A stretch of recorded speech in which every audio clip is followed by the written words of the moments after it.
you've seen episodes 1 through 5 of this video series, then you know that I'm in the middle of a lot of book series, 18 to be exact. And last episode, I was very productive. I completed 4 books and overcame a reading slump. So here's hoping I can be just as productive on today's episode of finishing every series I'm in the middle of. I'm so excited for this video. Out of the 18 series that I'm in the middle of, 6 of them I'm still waiting for the next book to come out, so I cannot actively work on finishing those series, but 12 of them we can work on tackling in this video. A lot of these book series are interconnected standalones, so that is part of the big reason why I found myself in the middle of so many series, because a lot of them I don't feel this like huge rush to read the next book. Let's see, out of the 12 series that I can actively work on finishing, 1, 2, 3, 4, 5, 6, 7, 8, 9 of them are interconnected standalone series, or like the first book in the series did have a complete beginning, middle, end. And then the Atlas 6, Ladies and Persephone, and the Naturals, I am in the middle of plot. And I already know the first series on this list that I would like to tackle, and that's Just for the Summer. This is the 3rd book in the Part of Your World series and the last book. So when I finish this book, we will be able to cross it off my list, which is just so satisfying to me. The first book, Part of Your World, I really liked. I give it 5 stars. That was my first time ever reading an Abby Jimenez book. And the second book, Yours Truly, I also enjoyed. I gave it 4.25 stars. And I'm very curious what my final rating will be for this one. I actually already started it, but right now it is late. So I am going to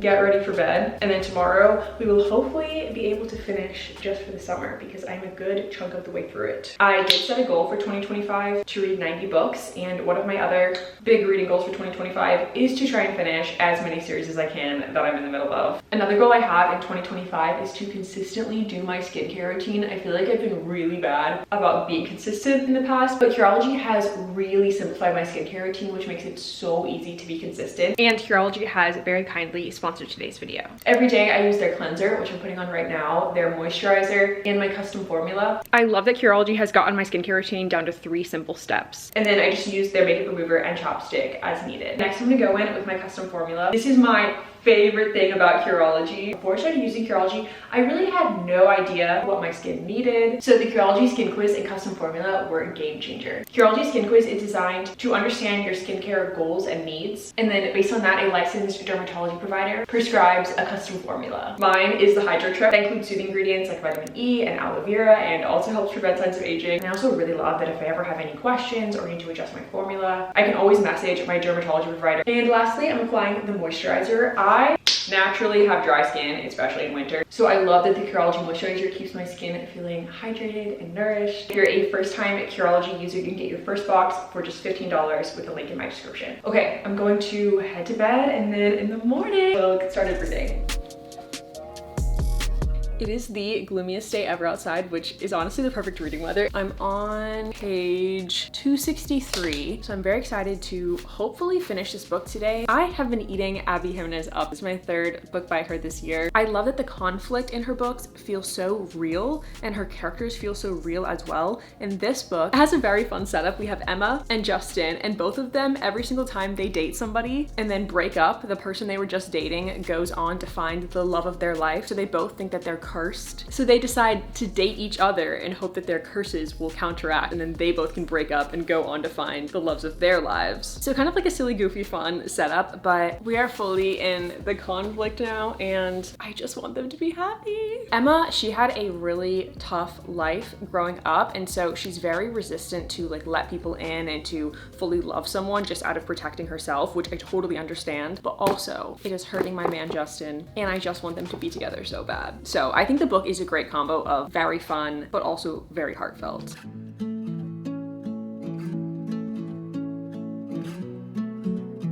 I am not much further. I'm only 2 chapters later, but I had to pause and talk to you guys because this book is just so good.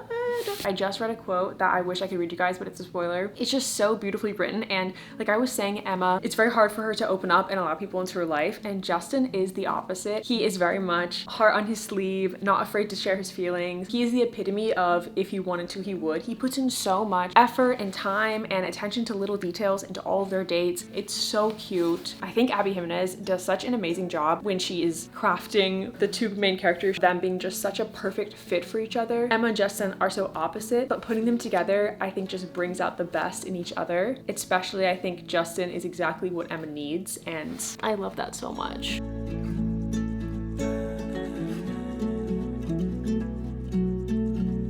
Oh my goodness, I don't even know what to say right now. I had to like pry this book out of my hands to set up the camera talk to you guys because I just cannot put it down. The book has taken the craziest turn I never ever in a million years would have expected. Like, why am I speechless? Got this information. I'm like, what in the world? I have so many questions. I'm on page 354. But yeah, the way everything is connected with this series is crazy. And then also, there's this character who I'm so angry at, I want to kill, but also I have a million questions for. I just never expected this. Like the first half of the book, I would say I was at like 4.25 stars. Like I was like, okay, cute romance, has good depth, you know, exactly what I expected. And then the second half has been not at all what I expected. In the best way. I actually have to go. I have a friend's birthday to go to, but I don't want to stop reading. Like, how much longer can I read before I'm gonna be late? Anyway, I'll see you guys when I finish the book.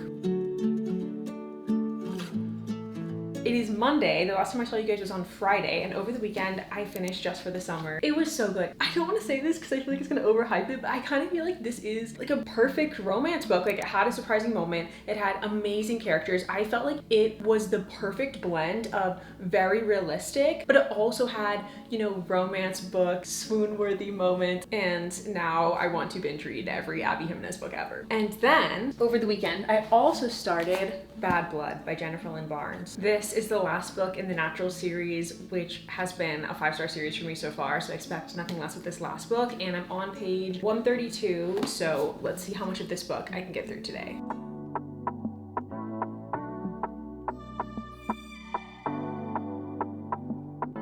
I have read exactly 100 pages so far today, and series are so great. It's just so cool that by the last book in every series, you're so invested in so many things, not just like, oh, I love the main character, or like I love the main plot. Like we have Cassie, Dean, Michael, Leah, Sloane, and I love all of them so much. And we're learning a lot more about Leah and Michael's backstory in this book, which I really like because I love them. I literally love all of them, and I just want to know everything about all of them and give them all a hug because they've all been through so many hard things in their life. And then the way everything is coming together in this book is so cool because basically in the first 3 books we get like a different mystery for each book, but there is kind of like one overarching through line throughout the series. And so in this series we are finally really fully in that like overarching story plot. Like all the questions I've had throughout the entire series we are fully investigating now, which is great, and I am so invested.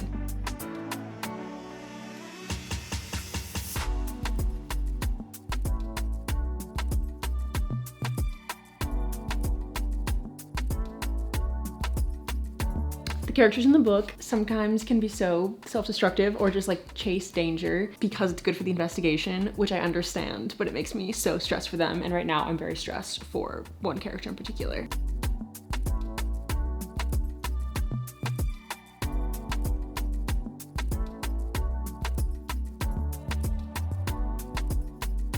I have just made it to exactly chapter 50, and the last chapter in itself was like a roller coaster of emotions. We got some information and I was like, what? And then I was like, oh no. And I feel like that is very common feeling trajectory with the end of Jennifer Lynn Barnes' books, is you're like confused, what's going on? And then you figure out what's going on and it's bad, dangerous. So only like 100-ish pages left of Bad Blood, and I feel like we still have so much to wrap up. So I just hope that we get answers to everything because I still have so many questions. Also, I'm so comfy cozy in this corner. This is my favorite spot in the apartment to sit and read in.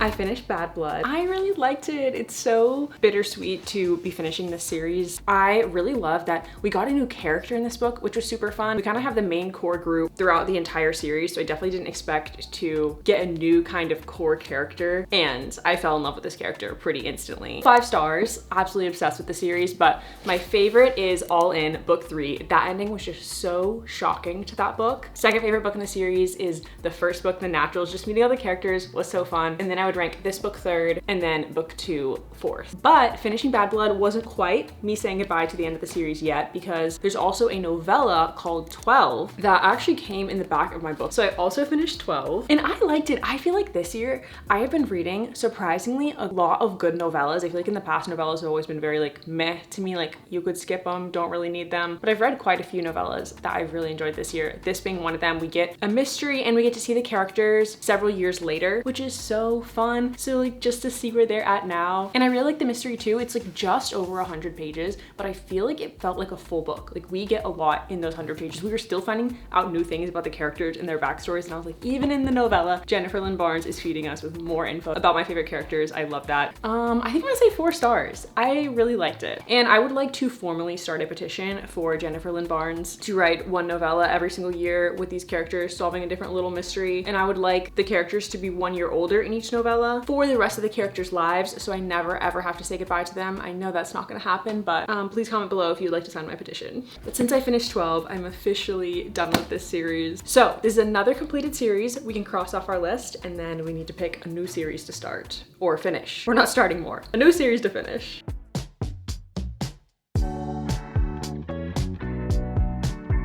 Next up, I want to work on finishing the Eden series. I've already read the first 3 books, so now it's time to start book number 4. This is a series I have been obsessed with recently. It's small town. There's 6 books total in the series, and it follows the Eden family. There's 6 siblings in the Eden family, so each sibling gets their own romance book. And I've said this before, but it really reminds me of the Chestnut Springs series. Very similar vibe, small town, big family, interconnected, standalone romances. I loved the first 2 books. Book 3 was okay, but I think book 4 is gonna be really good, because book 3 ended with kind of introducing the plot of book 4, and it was really juicy. I did not see it coming. I want to tell you guys, but I also feel like I shouldn't, because it was surprising to find out the plot of this book in book 3. So I feel like you should just have to read the series to find out the plot of this book. But I will say it starts with our 2 main characters making a really crazy decision that they hid from everybody. And this book follows Eloise, which is one of the Eden siblings that I've been most excited to read her book.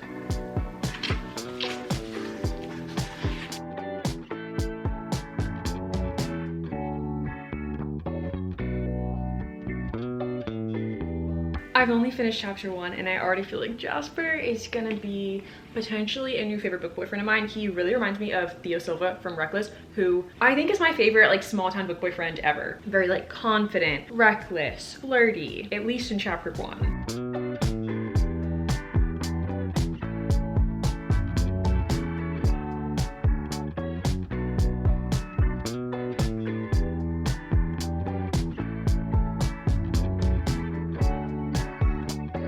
I was watching one of the first videos I ever did of finishing every series I'm in the middle of, and in that video I was reading in the bath, and I was like, wait, I haven't done that in so long, and that sounds so cozy and relaxing. My arm is covered in bubbles. I would say the biggest con to reading in the bath, second to potentially dropping something in the water, is if your arm gets wet, you do have to dry it before you can touch your book. And last night I made cinnamon rolls. This is my first time ever making a kind of like bread yeast based thing by myself, so I'm very proud that it turned out good. And then in the book I just hit exactly page 100, and this is definitely, I think, the spiciest book in the series so far, which I'm not complaining about, but it still has depth and a very fun, unique plot too. Okay, must dry my hands. So now we can keep reading.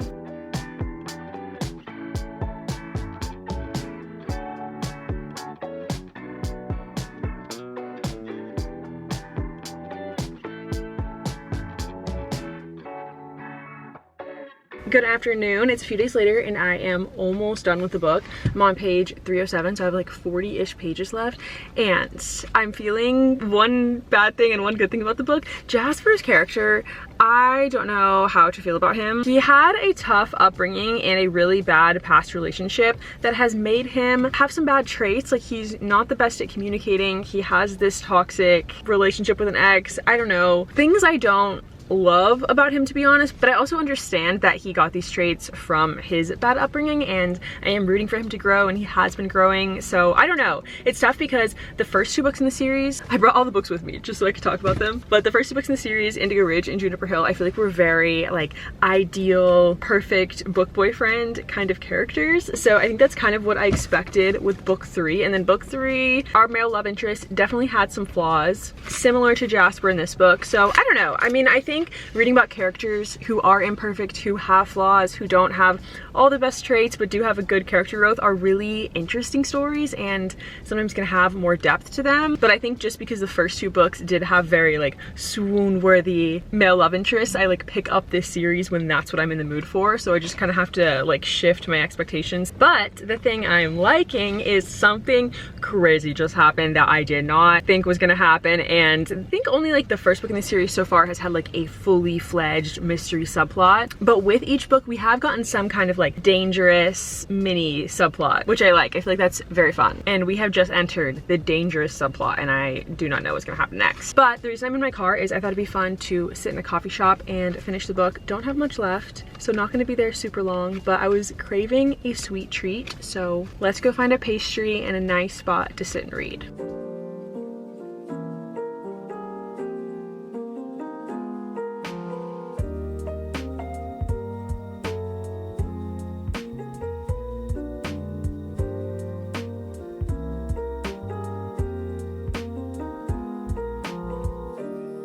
I just left the coffee shop and I finished Jasper, Vale, and there was a couple sitting next to me at the coffee shop and she was telling her boyfriend the like juiciest relationship story, or at least I think it was. I could only hear like 20% of what she was saying, but it was definitely about a relationship. She was like, there was this horrible ex-boyfriend and then like they broke up and like she found somebody new, and like the way she was like so animated, I was like, okay, this is some great gossip. And then I heard her say, and so yeah, that's what the book's about.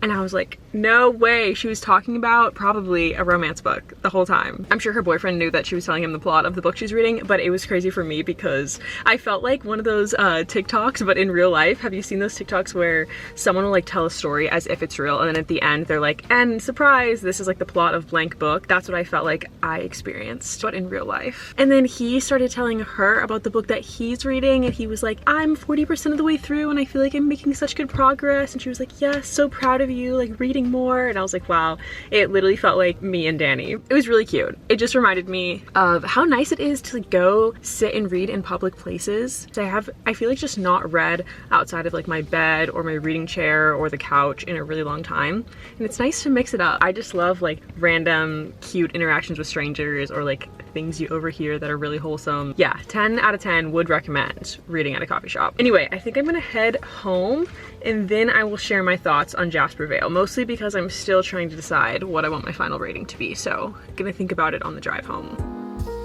I'm back and I did change into PJs. For my final review, I think I'm gonna say 3.75 stars. I enjoyed this one. It still like wasn't as good as the first two books, but I would still overall really recommend this series. I feel like this is one of the few series where the last two books were in the 3 stars, but like I still feel like this is just such a good series. I love the whole Eden family. I feel so invested in them, and I love how the town that they're in is so integrated into the story. Like all the different Eden family members own different businesses in town for the most part. So even just a simple scene where one character is like going to get coffee and then runs into Lila, the coffee shop owner, it's so cute. Like I just love the town and all the family members. But for this book, I did end up really liking Jasper at the end. I feel like he did have a good character arc. So in total in this video, I crossed 2 book series off my list, and then I cannot cross this series off my list because it is a 6-book series, so I still have 2 books left to read. The next 2 books are about Lila and Mateo. And I was just reading the summary for Lila's book and it sounds really good. It says that Lila is out hiking when she spots a man washing blood from his hands, and the next moment his hands are around her throat, but by some miracle he lets her go, and then she reports it to the police. At first I was scared that he was gonna be the love interest, but don't worry, he's not the love interest. She does report it to police, and then 2 days later Vance Sutter arrives in town armed with endless questions and a tarnished badge, and so he's the love interest there to investigate, I assume, what happened to Lila. And so I'm very excited that hopefully we're getting like the full mystery subplot at the level we got in Indigo Ridge, because I just thought that was so cool about this book. Anyway, thanks for watching another episode of finishing every series I'm in the middle of. I was looking at the first video I ever made in this series and it was all the way back in 2023. So about 2 years of doing this video series, which is so cool. And I'm so happy that you guys still love this series because I love making it. Like I've said in other videos, I don't think it's a video series that will ever end as much as I love making progress on my every series I'm in the middle of list. I also do love starting new series and will occasionally start new ones, even though I haven't finished all the ones I'm in the middle of. But I think it'd be fun next next episode to focus on maybe finishing books where I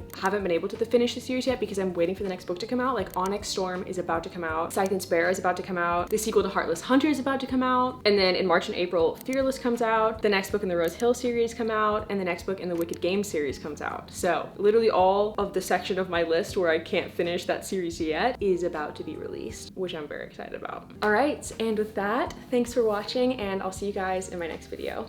Bye.